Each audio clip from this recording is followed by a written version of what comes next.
So, pool ball leaves a 0.6 meter high table with an initial horizontal velocity. That's important. Initial horizontal velocity.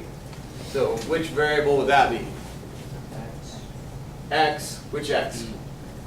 VIX. Yep. Initial horizontal velocity of 2.4 meters per second. So, if I'm given something as explicit as that, I can immediately just plug that in over here in my table. 2.4 meters per second. That's easy.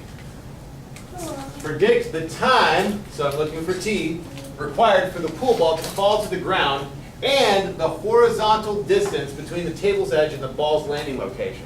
In other words, the displacement in the y direction. Right?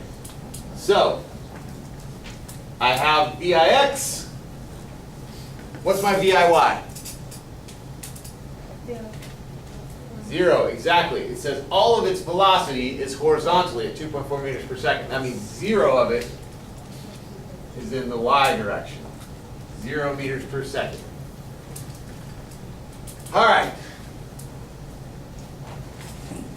It says how far it falls, right? 0.6 meters.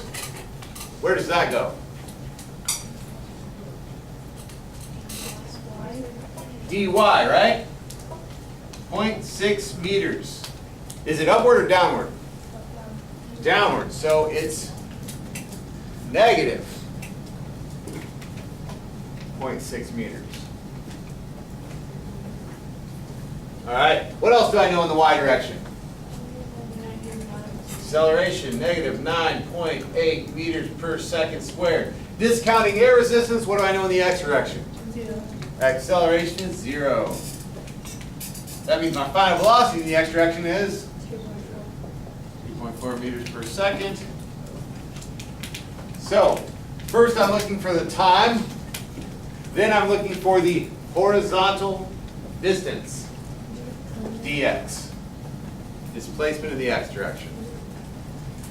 All right, so starting with time,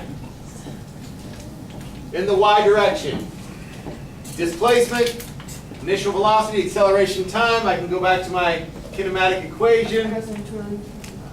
dy equals diy t plus 1/2 ay t squared. All that's in the y direction. I can start plugging in some variables. dy, negative 0.6 meters equals, what's my VIY? 0. So that takes care of that whole part of the equation, right? 0 times t is 0. So now I can just use the 1/2 times negative 9.8 meters per second squared times t squared. Just want to solve for t. So 1/2 times negative 9.8 meters per second squared gives me negative 4.9 meters per second squared. Negative 4.9 meters per second squared times t squared. Now I can divide each side by what? Negative 4.9 meters per second squared. Yeah, absolutely.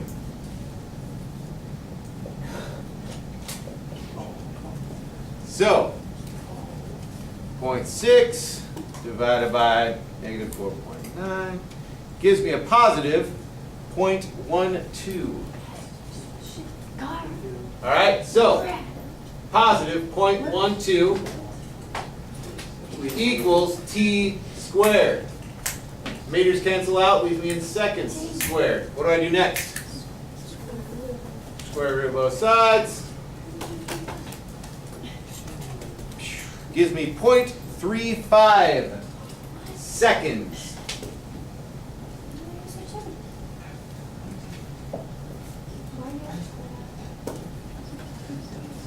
Is it reasonable? 0.6 meters, probably about this far. Wouldn't take a pool ball very long to fall that far, right? So that's a pretty reasonable time. Yep. A little over a third of a second. Okay, so we figured out the time required for it to fall. Now I want to know how far away from the table it fell. So, let's get rid of this stuff.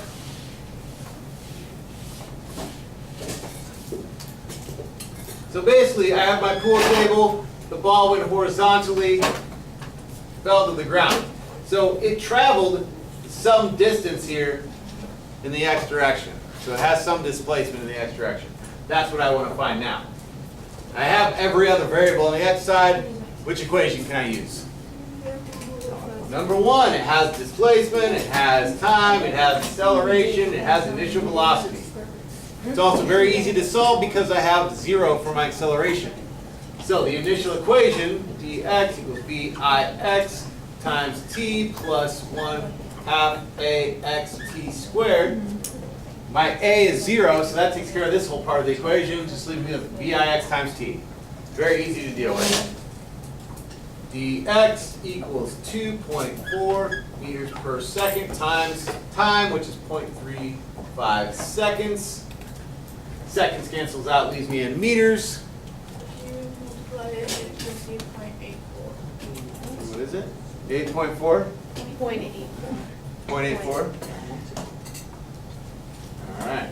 So we got 0.84 meters is what's left, so I'm in meters. 0.84 meters. So the ball traveled further in the x direction than it did in the y direction. Now, had it been much higher, let's say 3 meters off the ground, then it would have traveled much further in the y direction. Had it been the height of a cliff or something like that, much further in the y direction.